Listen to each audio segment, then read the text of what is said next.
Welcome to the pod. We're here with Jason Wojo. Oh, you got to start that over again. Yeah, we got to start that over How do you again. say it? How that do you was say it? fucked. It's Wojo. Wojo. Yeah.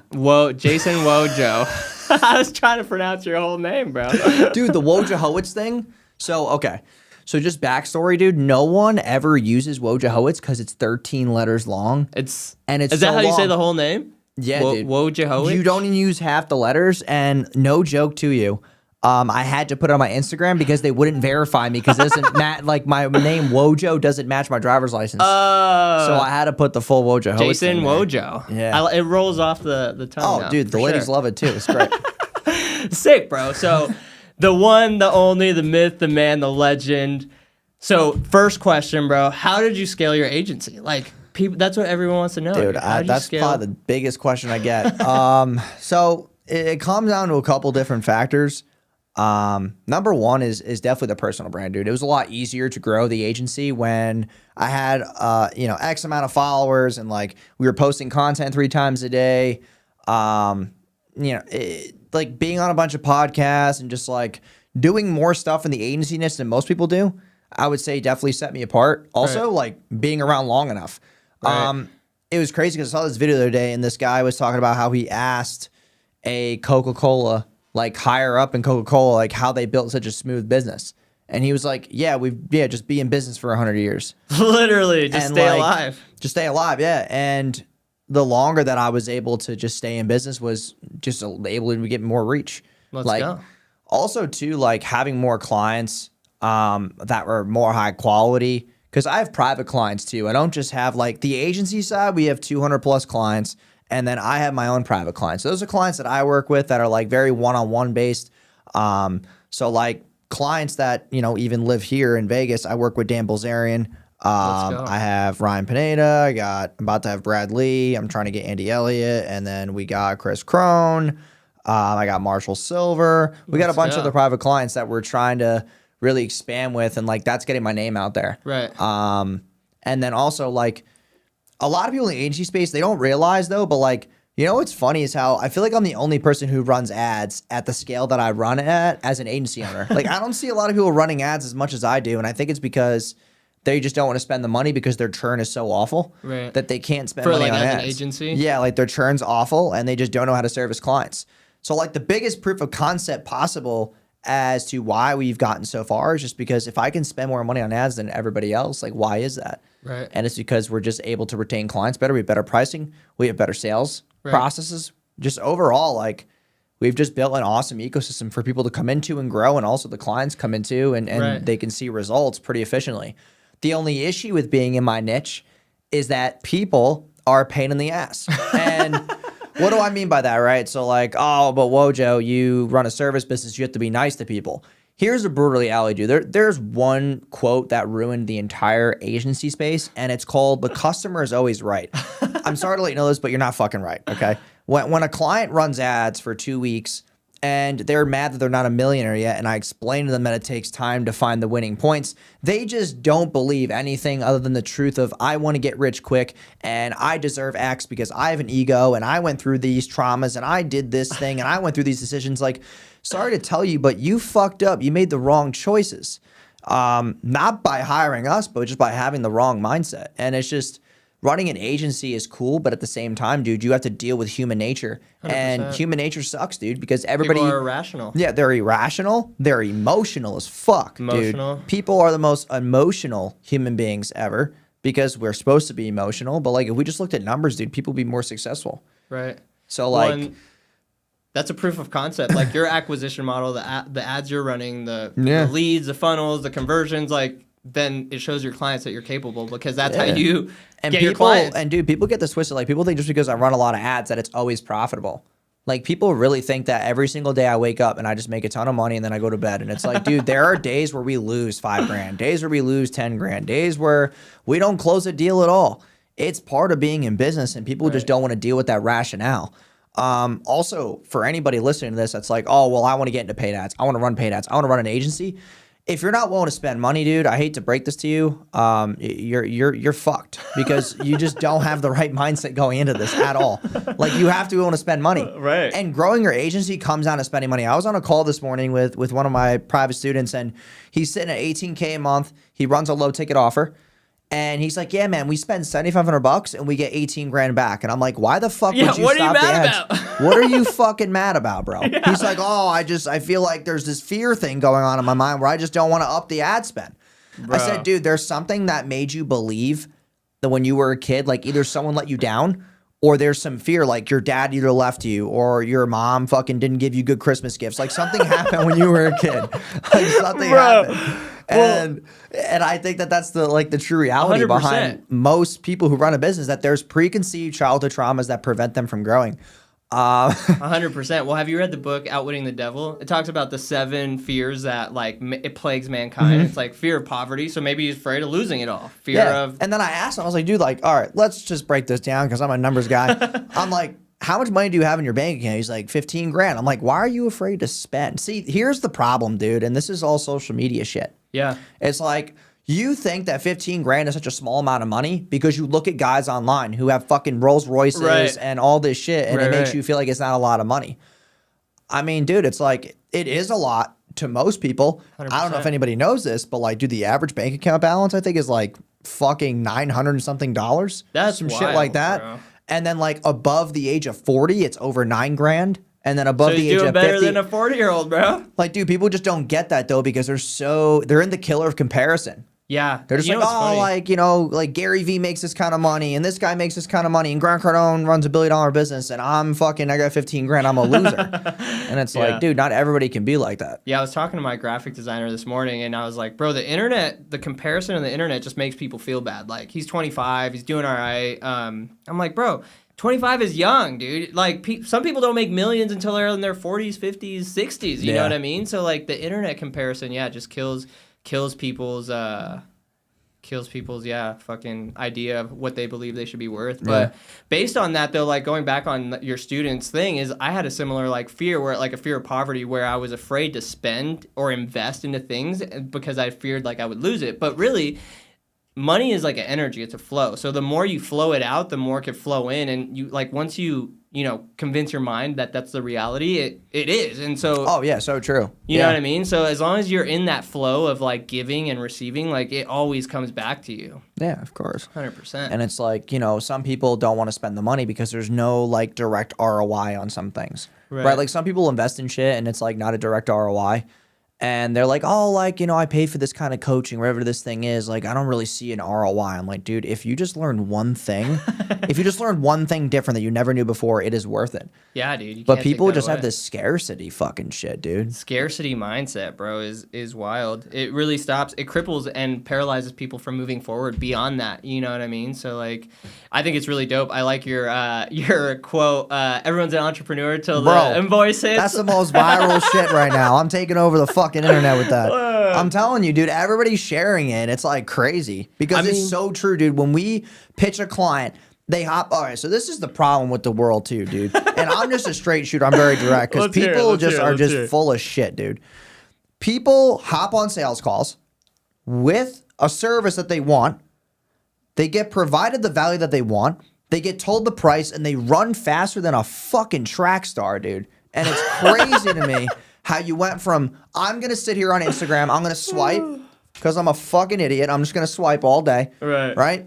And then they find an ad, they click on it, they fucking go through the whole lander. They click the button, they opt in, they fill in their info, they pick a date and time, they hop on the call, they show up, they get all the texts and reminders, and they don't buy shit.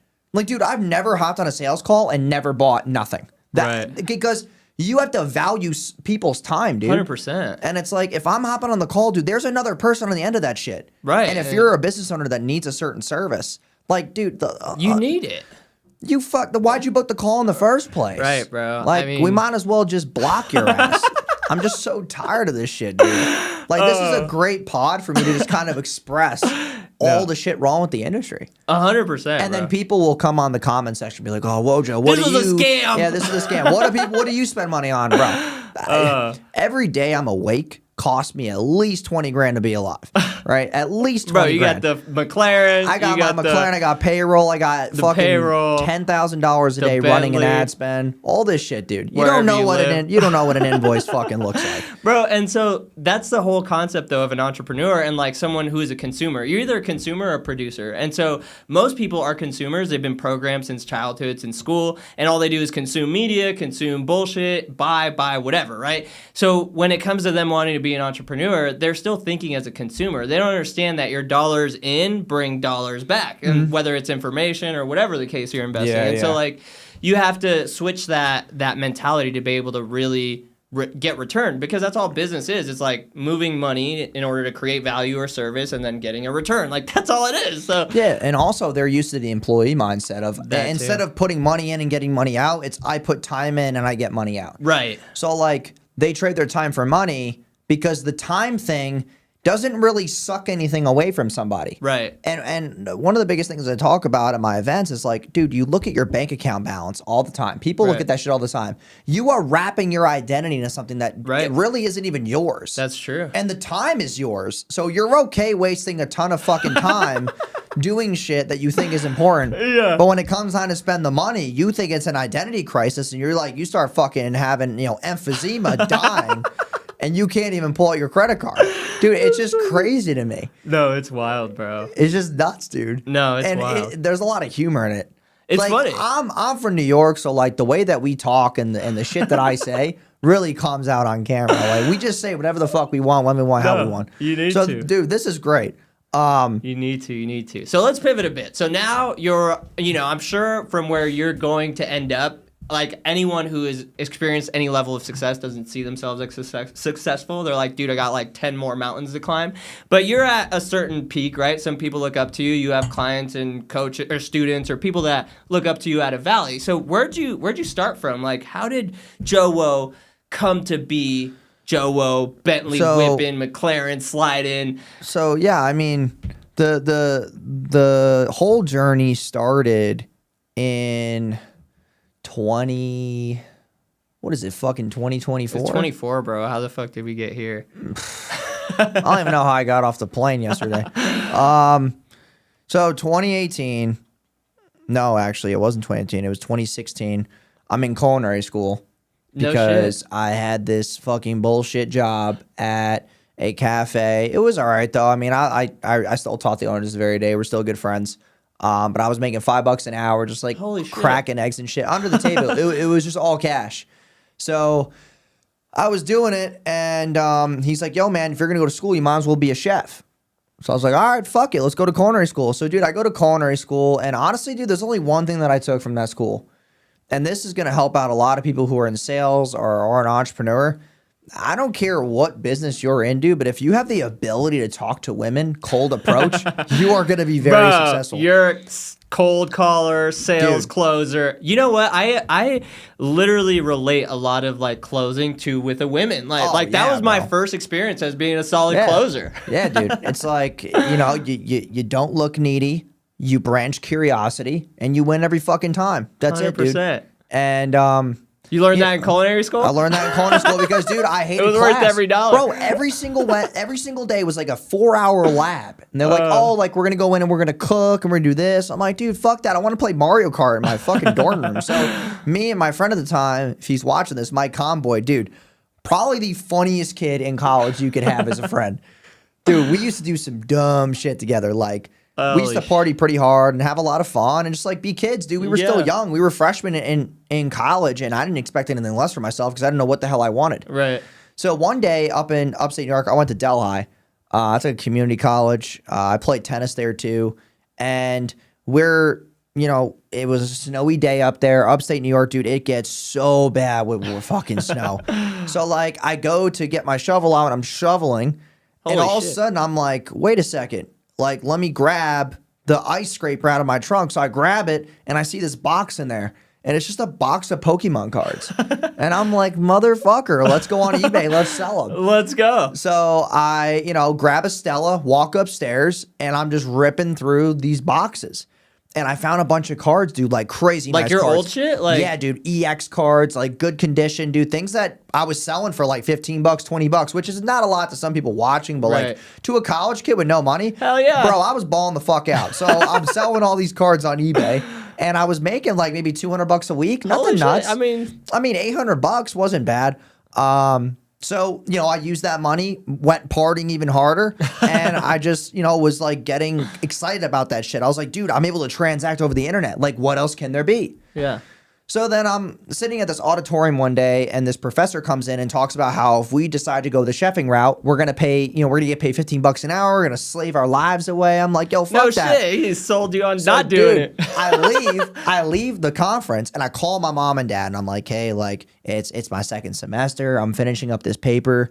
I want the fuck out, honestly. And I was like, hey, I want to go do business.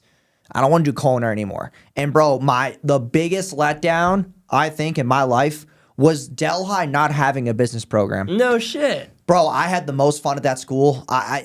There's one thing in my life that I regret that people should know is that I wish that I had the full 4-year experience of college and having as much fucking fun as possible before I had real life responsibilities. Like a lot of people either like don't go to school or like they just want to make money right away or they just want to get a job. Like, dude, enjoy that time of innocence. I'm telling you, you're going to regret it. And I did myself. How old are you now? 26. 26? Yeah. I mean, there's pros. I fucking partied, bro, like until I was like 26. Dude, I used to jump off roofs at college parties, like house parties, and I didn't even know how to fucking swim. I used to jump into pools, and I still don't know how to swim to this very day. Still Holy don't know. shit, bro. We gotta get you some swimming lessons. Yeah, fuck that. So like, then I go back home, moved back in with my parents. I went to business school there at Mount St. Mary College, which was in Newburgh, New York. And, you know, I was going online and searching shit. I found Ty Lopez's course for SMA. Let's go. It was like $9.97 at the time, which to me, dude, that was a fucking lot of money. Right. I was like, damn, I'm kind of scared of this invoice. I'm not going to cap. So I wound up paying it. And, dude, I dived through the program. I started, you know, getting some local business clients, doing like social media management, small Facebook budgets, like nothing insane, dude. Some ManyChat stuff for restaurants, Google call ads, Google My Business profile optimization, all that fun shit. SEO, website builds, small stuff. Right. And I was having a couple clients, and then it was able to replace my other jobs' incomes because I was working at New York Life as an assistant, doing like paperwork, and then I worked at Staples.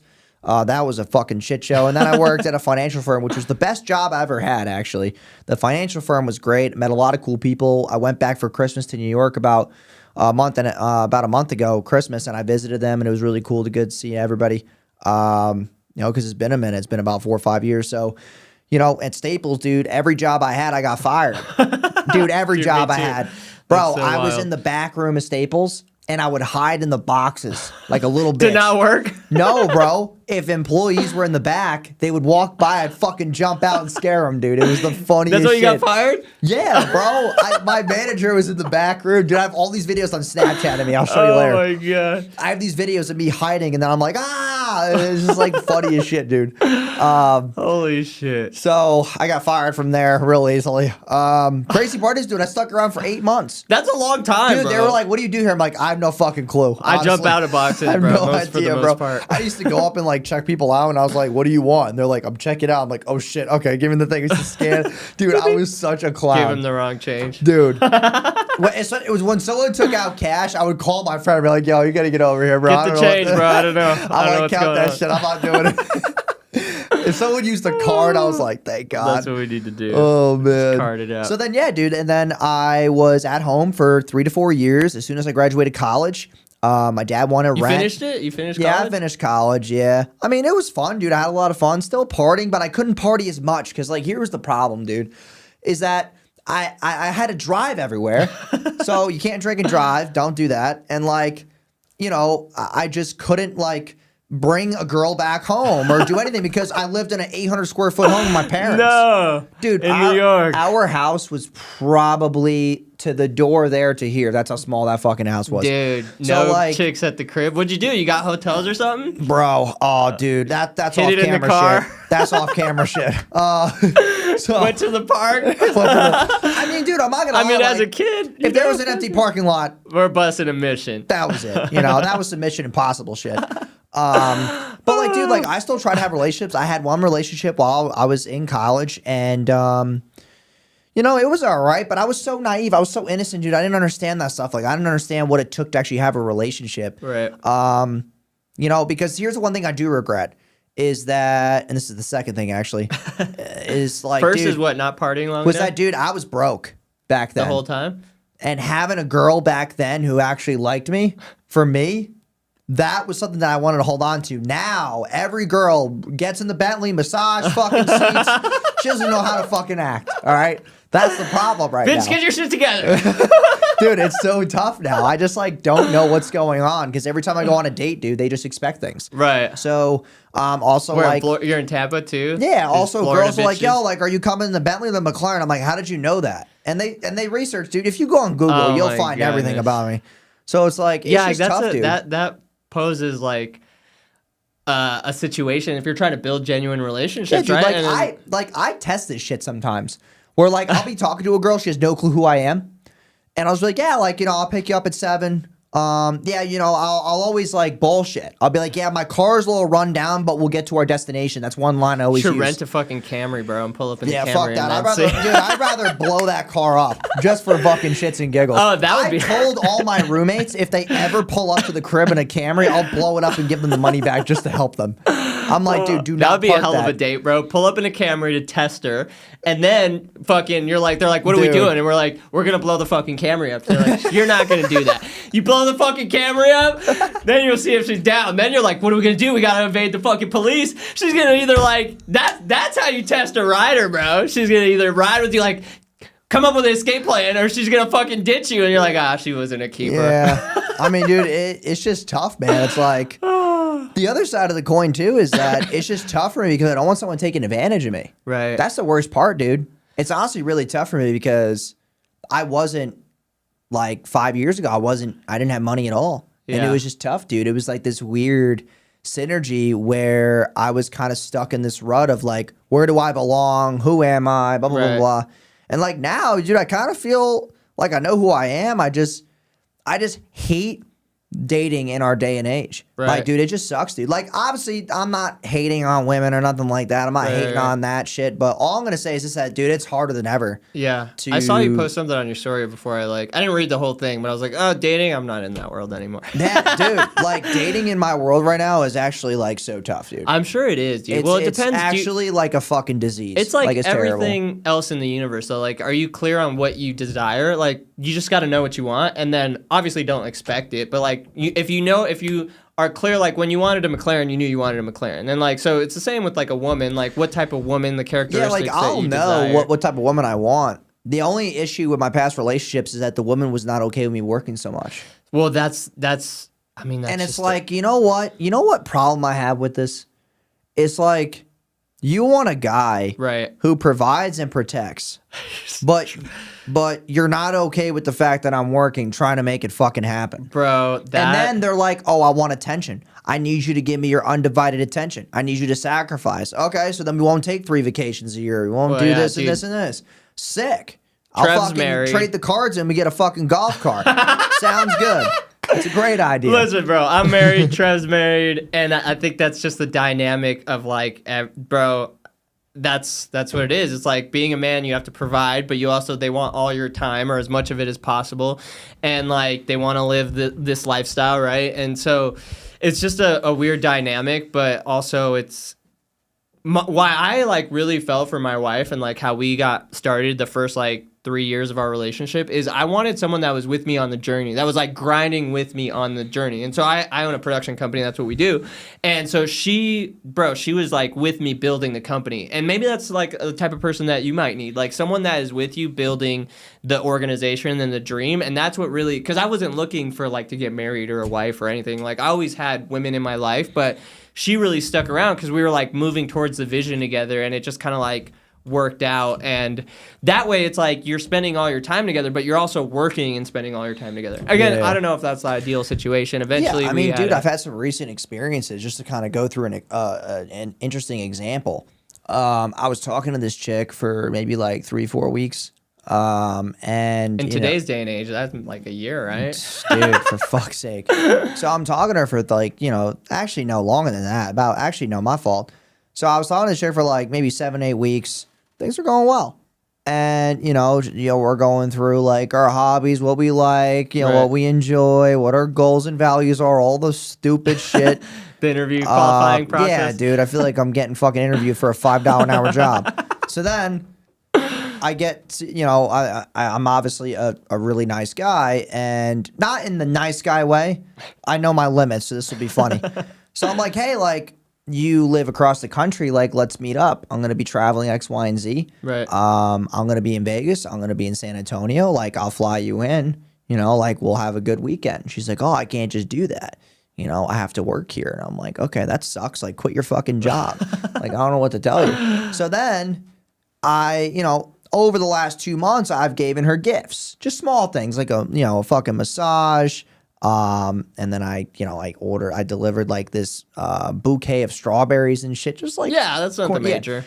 And then she was talking about these pair of shoes, which were not expensive, by the way. Don't worry, but this is where it gets funny. Some Crocs, a little. Some like fucking high top Jordans. I'm like, fine, like $100. So I sent it to her, right? And then she starts saying, oh, like, we still have to keep talking. Like, we can't meet up yet. All this shit. I'm like, I've seen you twice. Like, why haven't we seen each other in weeks? So I call FedEx. I intercept that fucking package, and she ain't getting the shoes. So that's what happened. Okay? It's ridiculous, Jesus Christ. bro. I call FedEx. I'm like, here's Return my it. Turn it around. Dude, wherever it's at. Turn that bitch around. That went south real quick. And I was like, nah, dude, I'm not doing that. Because here's the thing, dude. That actually felt really good to me because I'm usually so nice to people, dude. Like, yeah, I say bold stuff on camera. Yeah. But for the people who know me very closely, dude, I take care of everybody. That's the key. I mean, I don't think you could have really like longevity or success without like taking care of your people. And as soon as I see that side effect of just like advantageous, I'm just like, nah, you fucked up. You lost it. You lost it. Yeah, it's like, dude, like it's not even about me being in the situation that I'm in. It's about the fact that like I'm just being more careful with who I let around me. Well, 100%, and especially like if you're still in the dating world, like it is like because they're qualifying, bro. Like I think you're in a better position than I was when I was 26, and if you know that you have to qualify women like that, I didn't have that mental shift until I was like 28 or something like that. So like being in that, knowing that these women are qualifying because I'm going to change their life. Like, you're going to change a woman's life, right? I imagine. So you... Yeah, I mean, dude, like, that's the thing that's crazy, bro, is that it's not even about an ego thing at all. No, I'm just looking at statistics. Like, I'm a fucking prize. Dude, like, look at the numbers. If you have the chance to date me, you are in the fucking 0.0000001% of the world. No, dude, you're the prize, 100%. So like, it's like, dude, I did all this shit on my own, and that's the crazy part too. Is let's get back to your. We got a little sidetrack. Let's get back to how you're just getting to the good part. So okay, back to the agency. Yeah, or how? So basically, you got through college. You started fucking around. You got some clients. All right, sick. So all right. Okay, so I moved back in with my parents.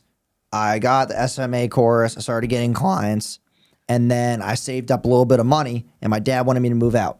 I couldn't afford that shit. He's like, yo, you got to pay us $600. And I was like, yeah, 600? No.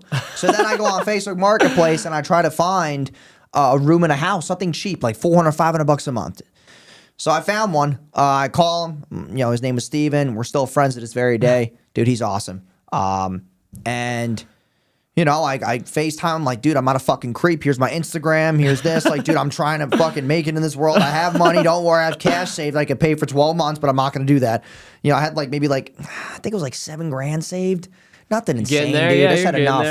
So I was like, all right, you know what? We're going to move. Grab my shit next day. Fucking dipped. Next day, your dad's like, pay rent. Next day, you're out. Drove all the way to Orlando. Holy shit. I had From New York? Yeah, dude. How long your drive is that? Fucking 16 hours. Holy shit. And then I get to Orlando. Some fucking balls. I go in the house.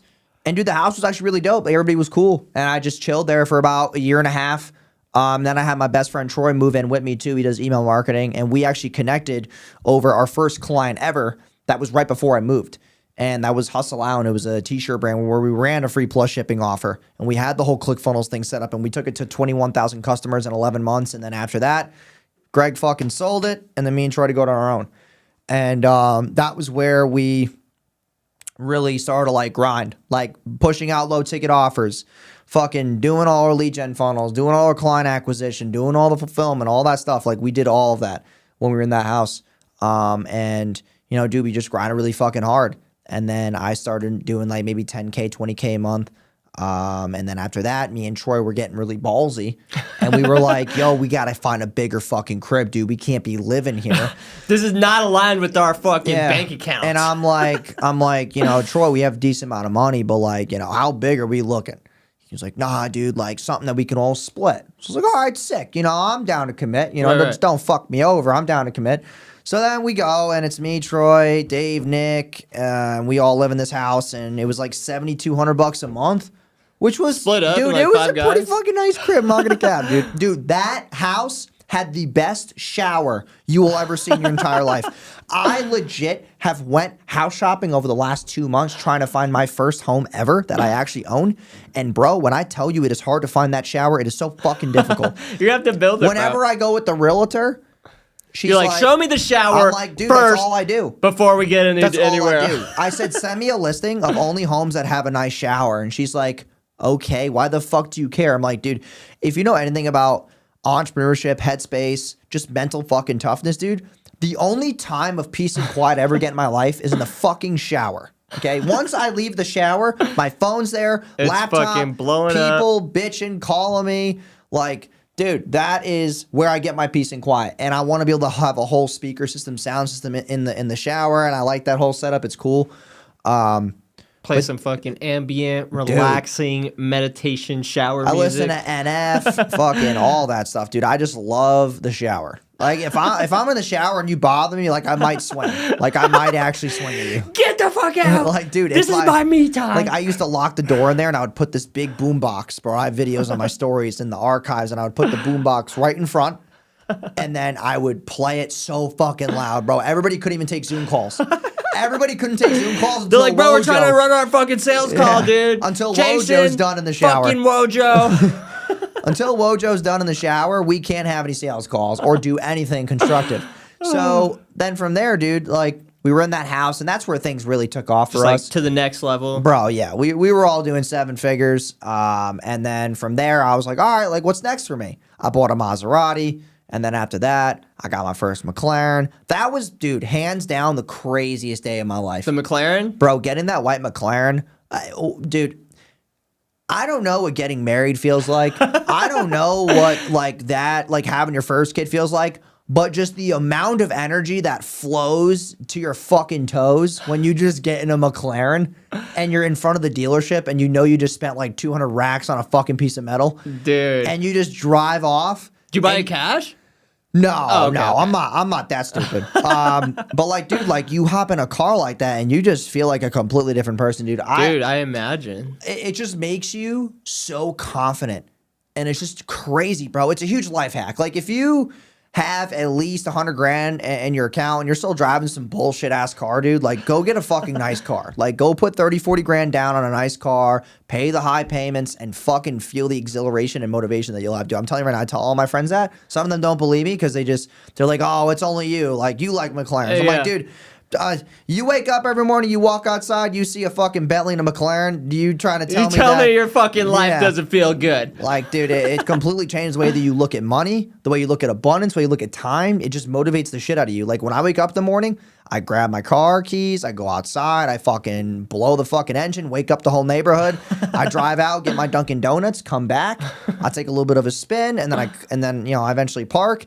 And then, dude, I'm just like chilling for the day. Like, it's a great way to start the day for me. I enjoy it a ton, and it helps me out a ton with just like my mind, my headspace, all that shit, dude. And people don't realize that until they're running a business where there's a ton of fires and like shit's always going on. And it's just like, dude, sometimes you just need to have that fucking peace and quiet. And I get that in the car, I get that in the shower, and I get that at night when I'm just sitting there. Like, dude, I'm not gonna lie, like I scroll on TikTok, I look at shit, like I like watching funny ass fucking videos, dude. That guy Theo Vaughn, that's the funniest motherfucker I've ever seen, dude. I don't know that guy. Oh my god, you gotta find, dude, those videos, I'd be dying. So he's shaking his head, he knows what I'm talking about. I'll sit there on TikTok and I just die.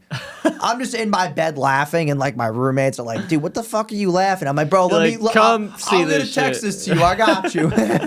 And it's just funny. No, that clarity, that mental quiet time, I think is essential for anything in like not just business, but like getting anything you desire. Like maybe some people don't go into business, but like if you have that clarity in space, like your power as a human can get you anything you desire once you get clear, once you have that quiet time, once you decide that that's what you want to do. You know what I mean?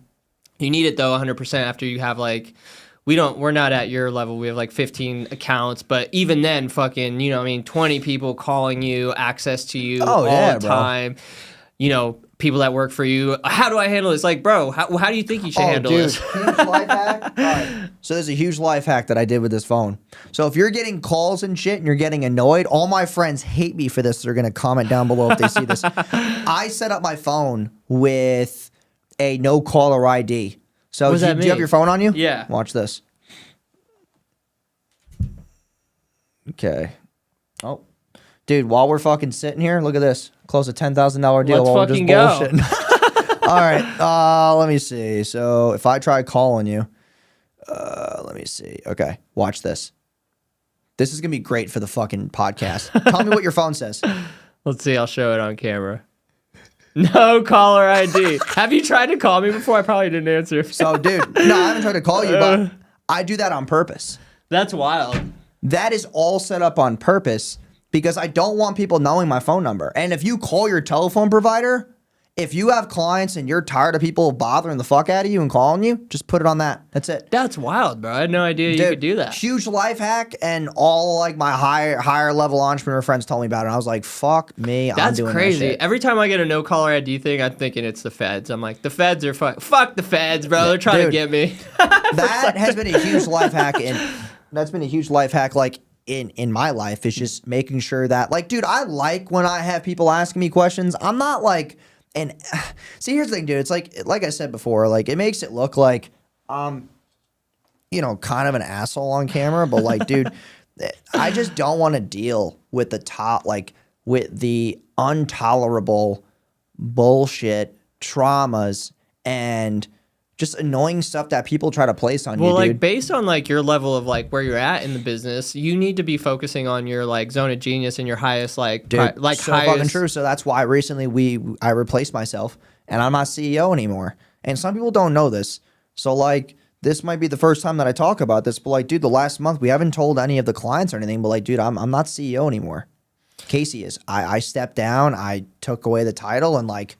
I'm focusing on things that are more important, like low ticket funnels and like pushing out more content. I want to talk doing that to shit. you about that, like when we get to that level. But low ticket funnels, like I've seen your ads, like when your assistant or whoever reached out to me, like I've seen your ads like for a while, and I'm probably your target avatar in like a lot of the spaces, and I was like, dude, this is a scam or something. And then like I reached out like a week like before you were coming out, and I was like. Is Jason coming? And she's like, yeah, everything's booked. And I was like, oh shit, this is legit. Like, I didn't like. Yeah, I mean, bro, I have an assistant. I have all these things in place. These are all systems. Yeah. Like, I just can't. Yeah, dude, it's interesting because some people ask me that, and I'm like, yeah, dude, like, I'm actually coming to the pod. I'm just gonna like fucking not show up, bro. Like, that would be a fucking scam. That would be a fucking scam. We're all sitting here waiting for Joe, and it's a no-show. But the low ticket shit, though. Yeah, are you like passionate about that? Like, is that what you're mainly focused on right now? Bro, the low ticket crushes, man. It allows us to, somewhat break even on our ad spend, get some type of financial commitment, be able to sell people on the back end. So that's like what the biggest piece. The whole like concept is, right? Like sell, like let's say I'm in the production space, sell like a $10 production course or something, and then when they click through, you're upselling them on like how I went from 6 figures to 7 figure systems and operations, and then you sell that for $250 or something, and then they want the next thing, which is like a one-on-one call for like 500 or whatever, right? I'm like, I don't know what so the low ticket funnels are really just a way to send people into smaller amounts to give them a tease and something of a quick win.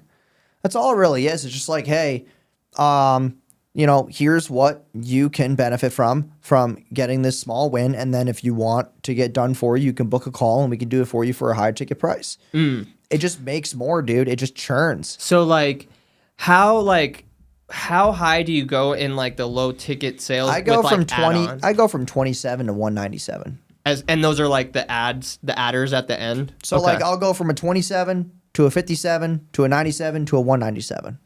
And if they get all that, it's like, you know, covers Yeah, if whatever. they get all that, dude, it covers more than the ad spend sometimes. Depends on your cost per purchase, but like, not everybody takes the upsells. But like what you got to keep in mind is that if you were to run a regular funnel and just get leads, that's cool, but they don't give you money day one. Right. That's the difference. Like the low ticket shit, like, bro, the way that I'm running the low ticket space right now is unfucking precedented. So, it just is and that's why, that's what I want to talk to. So from the low ticket, what's your like end goal to sell them the high ticket of like joining with your agency? Yeah, of like, hey, you don't want to do it all yourself? We'll do it for you.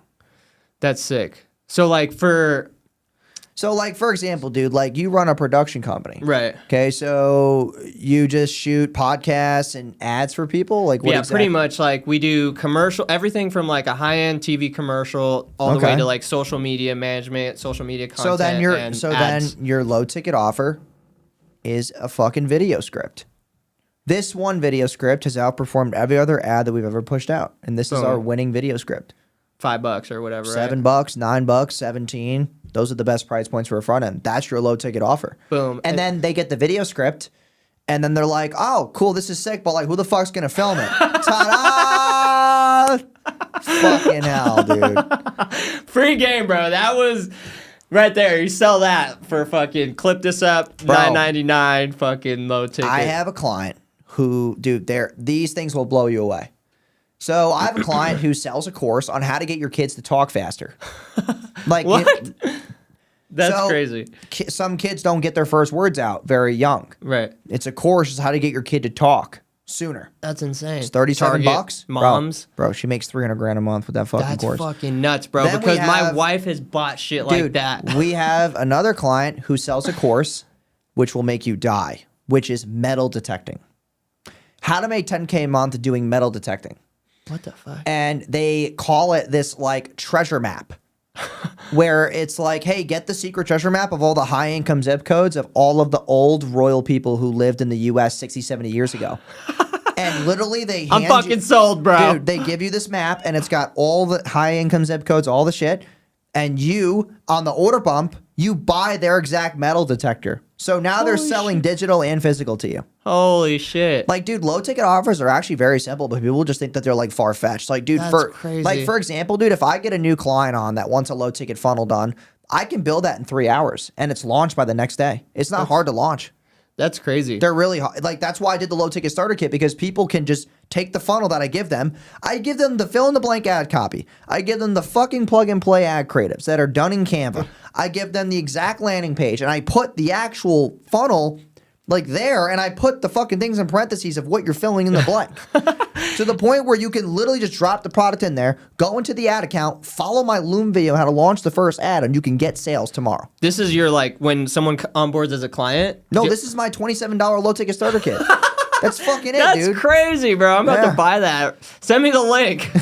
Like, dude, it's fucking easy. That's crazy. And then people can just go through it and like, dude, the results are nuts. I have a Facebook group with 400 plus people in it. That's insane. And they are fucking killing it. That's dope, bro. And then I'm able to sell like one-on-one coaching on the back end. And like I have like probably 15 people doing that. And that is fucking, dude, those guys are fucking crushing. So you have an education business as well, like a communication? I have education, community, and then services. So community is like a separate business in itself? Like people buy to get into it? Yeah, it's more in the Facebook group, and also like I run the event business too. Oh, right. The Scale Your Ads. That's more community too. Okay, yeah, that makes sense. But that funnels people into Wojo Media. Right, like all the other stuff. So like, dude, everything always has a focal point of where I'm leading them into. Right. So like, it's just, dude, it's easy when you have the right fucking shit set up. Like when people run a business and they're like, oh, like, okay, like we could grow, but like I don't know how. Dude, you need to run ads. You need to test. Do you ever run into like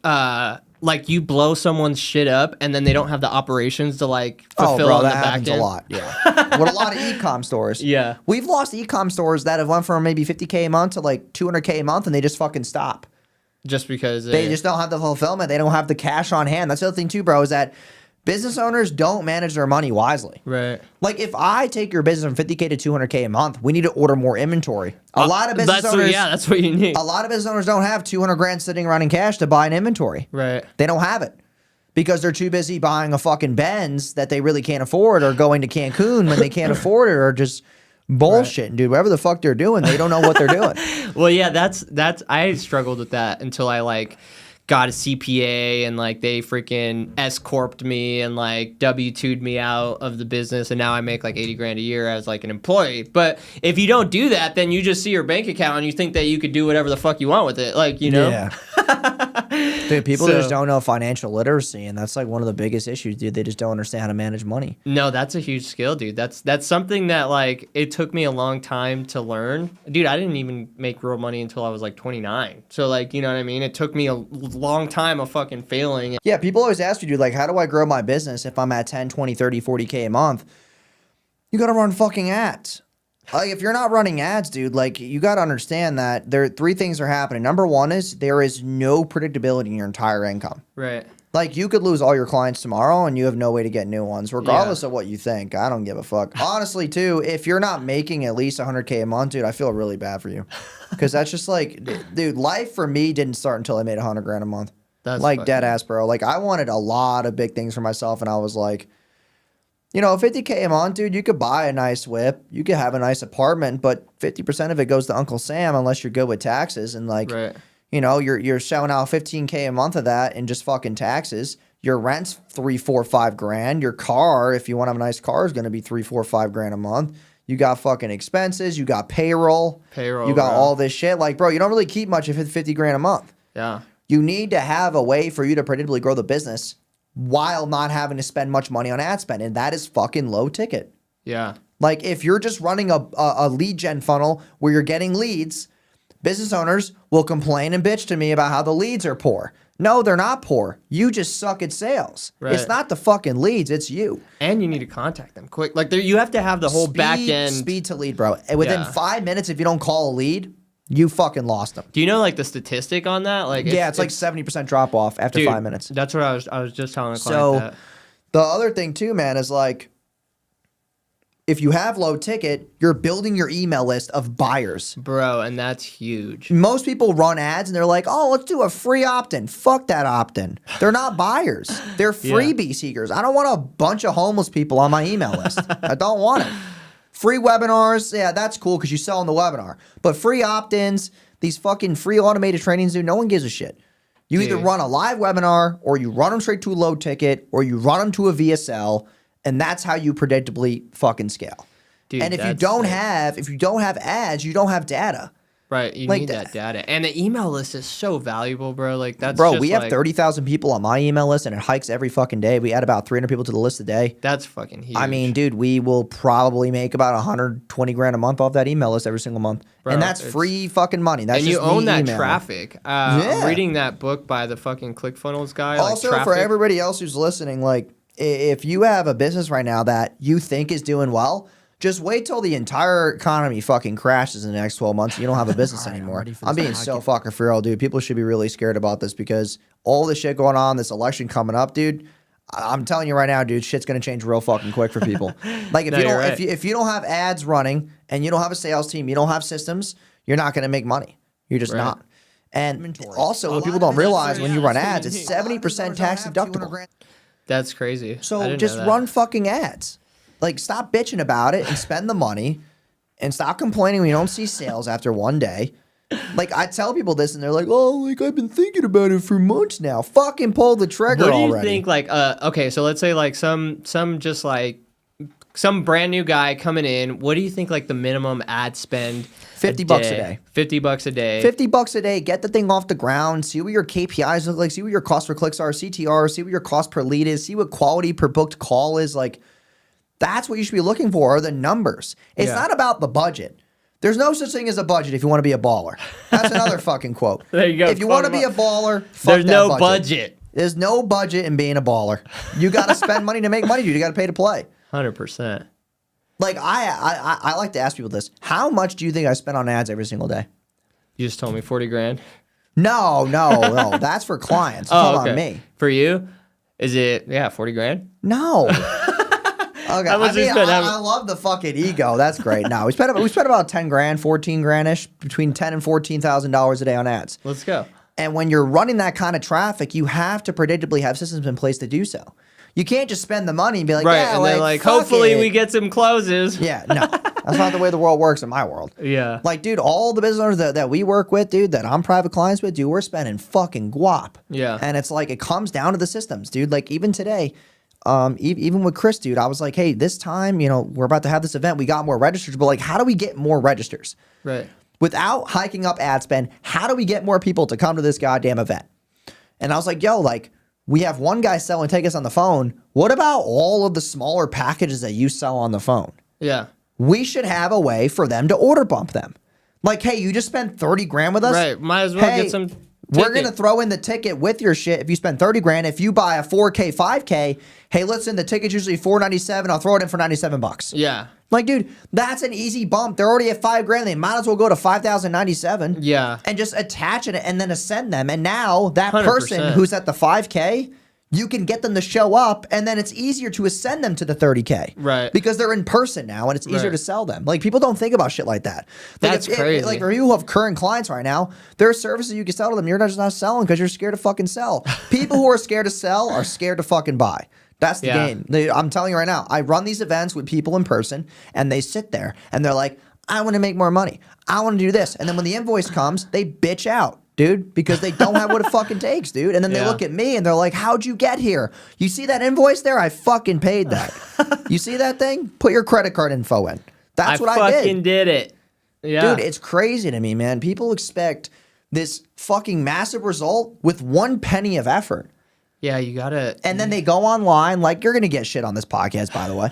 You're gonna get people in the comment section saying, oh, this fucking skinny fucking bitch, blah, blah, blah. What is he even talking about? This kid doesn't know even know shit. what he's talking about. He buys his followers. Which, by the way, if you don't understand follower giveaways, yes, we all buy our followers. Everybody fucking Gary does, V, bro. Grant, fucking everybody does. We all get in follower giveaways because we spend 10, 15, 20 grand a month on growth. Right. No shit, bro. We don't only get followers from fucking videos. It's crazy to me, dude. Do you run like brand awareness ads too for like just like to fucking burn it? Nah, that's a waste of to burn it. Why would I run it to burn it? I don't know. That's what I'm saying. To like increase your fucking brand No, awareness. That's a waste of money. Dude, here's the way that you should get brand awareness. Buyers. There you go. I want people on my list who have spent money with me. Dude, I'm telling you they're right gonna now. follow like out that as a person byproduct, that just spent right? $10K with us, they bought the $27 shit from us. And then just went all the way through, right? Yeah, he bought the 27. Dude, it's like, bro, you have to understand that people need to see something first from you before they buy from you, because the 100%. online space right now is full of scams. Not, Right. you know, I'm not gonna lie, there are people out there who are full of shit, and I hope you don't encounter them.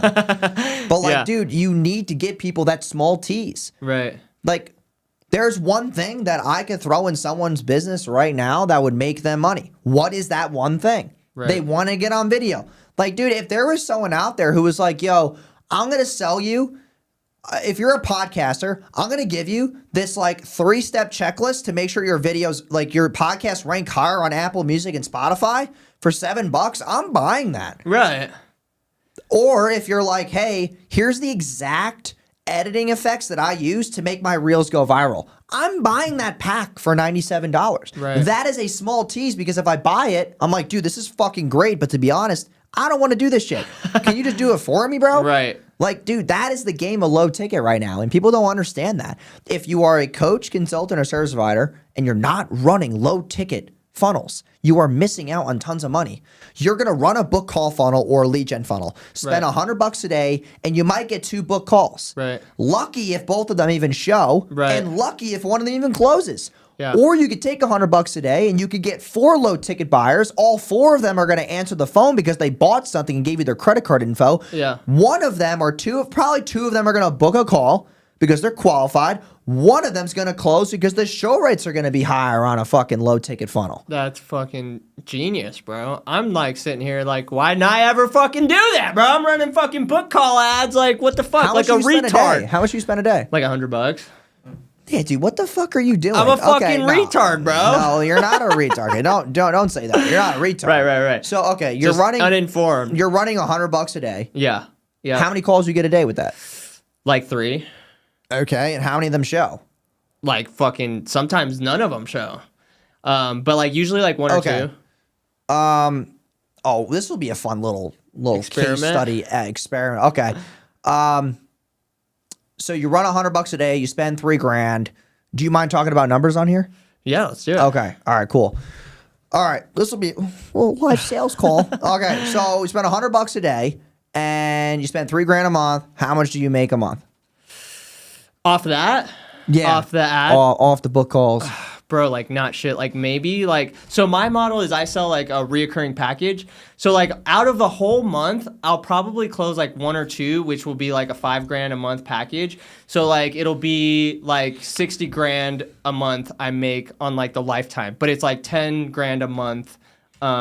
Like so why are you not increasing the spend? Cause I don't know what I feel like, right? I don't know what I'm doing, and I feel like I'm burning money just because I'm not running the right system. Okay. That's not the case, though. Oh, I might make you a little angry now. Okay. No, yeah. So, I need to know. It's not. You said something that's very important here. You said I feel like it's not working. Is it working? Yeah, it's working. Okay. Then why are you not spending more? Yeah, I think because I'm like, if I break down all my walls, it's probably just fear at the end of the day, like fear of losing money. So what's the worst that would happen if you spend $200 a day? What would you need, worst fucking case is I would close like more accounts, or if nothing worst case I close more. Okay, so this is an important section of this pod. You're spending let's say you're spending $100 a day. Okay, you spend $200 a day. Like the only thing you're gonna need extra is a setter. Yeah, that's what I was just talking to Trev about. Is like hiring a more sales guys. And are you the one taking the calls? I'm the one running the sales. Do you have recordings of calls of ones that you've closed? No, I don't. But I need to do that, right? And then you could duplicate. Fuck. I know. Guys, this is why I talk about this shit on camera. This is why. Okay, so here's the thing you're going to do. You are going to find a setter, okay? You're going to up your ad spend at $200 a day. Okay. I'll give you my script for the setter. You're going to have the setter call every lead and book more calls. You're going to increase your ROAS on the front end. You're going to also take another $50 a day. You're going to run a low ticket funnel too to funnel people in. And then you're going to grow your email list. You're going to send emails every day. And then on top of that, you already have an Instagram that posts content. Yeah. So you're good on that organic front. Yeah. And then on top of that, you're going to have yourself recording all your calls so that after a month's time, you close 6 to 10 deals, maybe even more, right? Let's say for 90 days, you just go really hard grunt mode and you take all the calls, you take this fucking Google Drive folder and you give it to a new sales rep and you say, hey, here's your fucking training. Watch the calls. Then we're going to go through the tiers, product knowledge, and then we're going to do role play. And then you're going to hop on one Zoom call a morning from 9 a.m. to 9:30 every morning for the next 30 days, and you're going to train him and do role play. And you now don't have to take any fucking sales calls anymore. You're going to make twice as much money, and you're going to think I'm Jesus. And that's the fucking game. That's what I'm thinking in my head. Like, this guy's a fucking genius. Dude, the way that I grow business is so simple, dude. Like, you know what's crazy is that at our events, because I work privately with people at our events, like if you buy from one of our events, you only get to work with me. And I do an ROI guarantee for anybody. So if you spend the 15, whatever the fuck we charge, it's $15,600. If you don't make that money back, I give you all the money back and $5,000 on top for wasting your time. That's how ballsy confident I am. Because everything I do in business is so small, dude. Like that one thing I did with Chris this morning, it'll make him another $200,000 a month easily. And he fucking knows it. So it's like that. And then Ryan, I'm running his low ticket. And like, dude, they all know that I'm right. Yeah. They just want to see results. Right. So it's like, that's the game I'm playing right now, dude. Everybody I'm working with, bro, I'm just like, yo, here's the fucking offer. Like, dude, we are changing the space because we're doing something that no one's ever done. I have the most followers in the entire space. I have the biggest agency hands down that actually has good retention. I have the best leadership. We have the best systems. And on top of that, dude, we run the biggest event business in the entire fucking country for people in the ad space. No other business runs the ad space as big as we do. We have the most attendees, most events, most fucking money made, most money spent on ads. Who the fuck is coming after me? Nobody, dude. And that's what we're trying to do right now. No, I mean, and now I'm on this like run of doing podcasts. I don't care how big, small, large you are on a podcast. I'll come on. Yeah. I'll fly. I'll put my money where I don't ask people to pay for my travel. I don't do none of the comp shit. I'm not broke. Just fucking ask me and I'll come on. And dude, that's what I'm trying to do. I'm trying to build the personal brand now. I'm trying to spit value and just give people what the fuck they need to do, which is, dude, you're not spending enough money. Yeah. No, I mean, and I'm going to fucking tackle you when we're done with this podcast. Dude, you're going to spend more money. I need it. Like, bro, I'm telling you right now, dude, that is the game that I'm playing with everybody, is that you need to look at your numbers. Also, do you have Hyros? What? I don't even know what that is. Holy fucking shit, dude. Oh my God. What? Can you elaborate for me? And then, yeah, just so I could get out of the retard baby infancy of Hyros is a platform that allows you to track what your ads actually do. I hope you realize that 60% of the conversions in Facebook are all a lie. Really? You know that, right? No. Oh my God. So fucked. you might be sitting there looking at Facebook saying, fucked. Yeah, you're sitting there going, oh, like, I'm getting $30 a lead here, $19 a lead here, 45. It's all fucking wrong. Hyros will tell you, because it adds a code to the end, and it will tell you what actually has made money. So that's how I'm able to know from like my phone, like, okay, that person spent 10 grand. Did they come from low ticket? Yes, because the Hyros tags on it. They came from a low ticket funnel, because then it would have said new customer. It means that they came from another source. They either I'm wrong. They either came from low ticket or email, which I'll find out later, but it's like, dude, that person comes in and they've already been pre-framed. They've already been nurtured, right? And like, that's the ecosystem that you build. Also, Hyros will tell you where the money came from. Like, it will tell you exactly what they've clicked. Dude, it tells me what video they clicked on my Instagram, what email they went to, how long they spent on my page. And you just have everything connected to it? Dude, it takes 5 minutes to set up. That's crazy. And it tells you everything about your ads. You just run the fucking shit to it, and you make more money. You save at least 30% on your ad spend, easily. And ever since I added Hyros in, dude, we went from like $500K a month to like $800 grand a month. That's just by insane. adding Hyros. Because it allows us to scale. It allows us to look at my ad numbers and say, hey, like, actually, how much did we make? Because someone will spend money on ads. Right. Like, dude, for example, bro, this shit might be happening to you, which is hilarious because it happened to me. It probably is. There is people who have ads running, and they're like, yo, my cost per call is $250 on one campaign, and my cost per call is $80 on another. Which one are you going to spend more money on? The 80, right? Yeah, well, fuck that. Yeah, that's wrong until you know the numbers. I have a campaign on our book call funnel right now that spends about $240 a call versus the other ones that are $90 a call. That $240 a call makes me more money. Why? Are the leads more qualified? Because the leads are better. Same campaign, by the way. Same campaign. Same different creative, same targeting, same landing page. Just one has a different fucking cost per call. And that one that has 240 is pre-framing all the data. Then Hyros takes it and pushes it back to Facebook. Oh, I see. I'm telling you right now, dude. Crazy. Fucking so easy, bro. I make this shit look so easy. But you really do make it look so easy, bro. I'm about to rewatch this whole shit and study it and implement every single fucking thing. If people just listen, it'd be a lot more efficient. Right. Well, that's the problem, dude. I think people they don't take action and they don't implement. I have like a small staff. I have like 11 people that work with us. So I could just be like, steady this fucking podcast. Let's do every fucking thing that Joe Wojo said. And if it's not fucking working, he's got a money back guarantee. We're going to call his ass up and tell him he owes us 15 grand.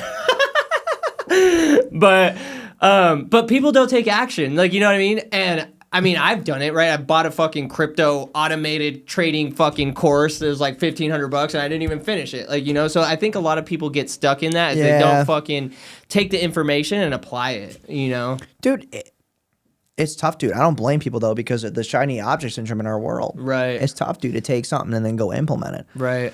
But it's like, yeah, dude, it's just like, it's way easier when you have numbers and you have a clear state of mind of like what's working and what's not, dude. It lets you make clear decisions, and it's just fucking easier, bro. It just is. And people miss that mark because they're so focused on the emotional parts of making money that they don't look at their numbers. No, that's something I battle with as well. I mean, you just broke into it, you know? Like the thing I always do to people too, like when I hop on calls and someone's like, yeah, these ads aren't working. I'm like, you have a 2 ROAS. What are you talking about? I'm like, okay, I'll buy the company.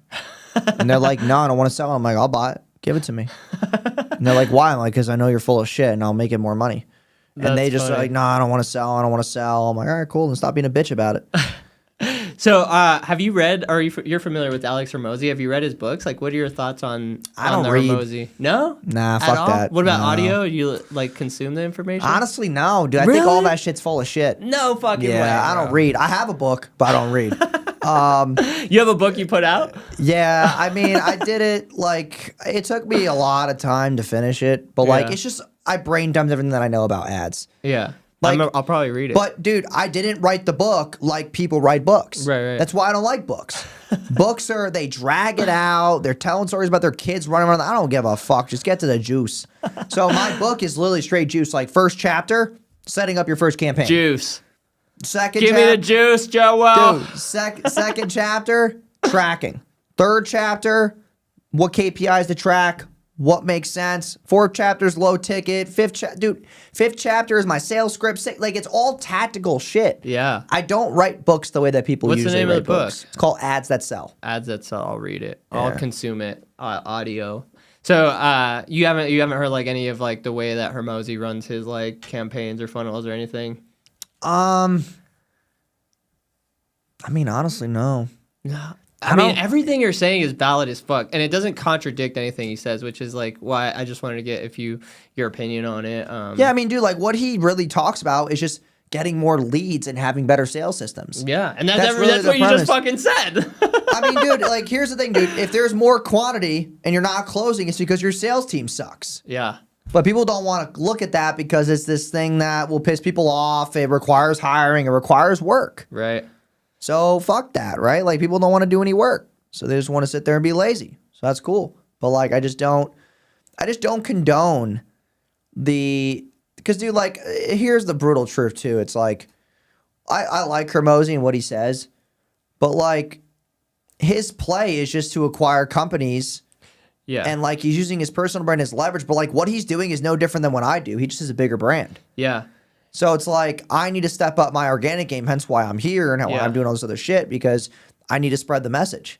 Yeah. Like, dude, like I just don't think that anything he's saying is just that special. No, I mean it's everything you just talked about. Like literally, he's dope, and I mean that's kind of like maybe down the line, like something that you could utilize. Like he helps these companies get to like X amount of value, and then he like fucking either acquires them or buys them or whatever, and that builds like his portfolio and makes like fucking way more money. Like, you know what I mean? Which is exactly what you're doing is you're helping businesses make way more fucking money and helping them grow. So like you're doing with Chris, it's like you might as well get a fucking equity play in it eventually, you know what I mean? And dude, then, I didn't want to just take a fucking base pay retainer. Yeah. I was like, bro, I want to be a part of this. Like I can say now that I work with Chris Crone, like, dude, that's fucking legit. That's fucking super legit, bro. So it's like when I'm able to bring those kind of conversations to the table, people, you know, they shut the fuck up and listen. Yeah. So bro. it's like, it's also just a bigger play for me because I just want better friendships, dude. Like these guys that are really high up in the space, like, dude, they do well. They have a lot of connections. Like, that's my play right now. Yeah. Like, that's it, dude. I don't care about the money that much. Like, yeah, pay me all you want. But, like, at the same time, dude, I value the relationship I built right now. And, like, Casey's really happy about it because he's running the whole agency. And the stuff I'm doing, like, here and trying to just get the word out there. Like, dude, we have massive campaigns right now for just podcasting. Like, dude, in the last 3 weeks, I've been on, like, 15. Bro, I've seen you. You've been on the fucking road. Because I'm running up every single thing that I can do. Like, that's it, dude. I paid some other guy for podcasting recruitment, 20 grand, paid him. Devin, if you're watching this, shout out. Like, dude, like, I'm trying to get as much reach as possible because I've made money. I made my money. I don't need more money. I know that's stupid for people to hear, but, like, I just don't need more of it. I need to be able to pay my team and just keep the shit running. And if I profit, I profit. And that's the game I'm playing, dude. Yeah, bro. So it's like I'm coming for a different like angle. It's just like I'm just here to spread the truth, dude, and just fuck up the game. Like, you'll get there, bro. You're so young too. Like you're so young and you're like doing all the right shit. It's just a matter of time. Like, you know what I mean? You'll be as big as Hormozi or bigger within time. Like, you know, it just takes time. It's gonna take me a ton of time, yeah. It just takes time, bro. You're doing everything right. And so what inspires you now? Like, what are you the most excited and passionate about? Like, honestly, dude, having the right people around me have fun. Like, dude, like when we have the events and, you know, like people look up to me, they ask me questions, they want to hang out, like having my team near me, like that stuff is more exciting to me. Like I get to go, like, dude, when I was a kid, man, like I remember my parents would be like, hey, you're bringing your friend, like, you know, you should make sure your friends know to bring money with them before we go to dinner and stuff like that, dude, because when my parents weren't rich, it's like, you know, we would go to fucking Perkins for dinner and like shit like that, bro. And I was like, bro, if I ever take my friends out for dinner, dude, I'll pay. Yeah. Like, I'll be the leader. I want to be someone that people look up to, dude. I like being able to go and host the events and take care of everybody and pay for the travel and make sure that people realize that they're a part of something bigger. Yeah. Like, that's my play, dude. That's one of my favorite parts too, is like taking care of my staff, bringing them places, paying for everything. It's like, yeah, it makes you feel good. You're contributing to contributing to society. Yeah. 100%, bro. And people have the nerve to be on the internet saying, "Oh, this kid, this, that." Like, bro, you don't understand, dude. There's a lot of things that I've done for people that are like not even on camera, dude. That are just insane things that I've done. Money, help, fucking dude. The things that I've done, bro, I can sleep well at night. That's all I gotta say. And bro, to be executing at that level of business, and like I see you going, you might become a fucking billionaire, honestly, bro. If you're 26 right now and you're operating at this level of business, like for you to be able to operate at this level of business and have a clean conscience is like that says a lot. Like, you know what I mean? Good. So, but yeah, bro, any final words, anything you want to leave the audience with? I mean, biggest thing that I'll leave them with is if you're in a city that consists of Tampa, Orlando, West Palm Beach, Miami, Atlanta, New York, Austin, Dallas, Jacksonville, we're coming to a city near you. We're going to run the Scale Your Ads event starting February 10th. So look forward for that. I'm very excited about the event space. If you are a coach, consultant, service provider, and you want to run a low-ticket funnel, just go to my Instagram at the Jason Wojo and click the link in the bio, and you can book a call with us to see how we can help you and do it completely done for you. And that is what I'll leave you with. Let's freaking go, bro. Where can we get the link to the low-ticket $27? It's lowticketstarterkit.com/info. Let's freaking go. Yeah. Hell yeah, bro. Well, bro, Jason, thank you. It's been a pleasure. I'm so grateful I got to spend some time with you. Course, I got a ton of value out of it. I'm sure people will get a ton of value, bro. So thank you. Bro. Appreciate your time. Yeah, of course, man. Peace. Peace. Peace.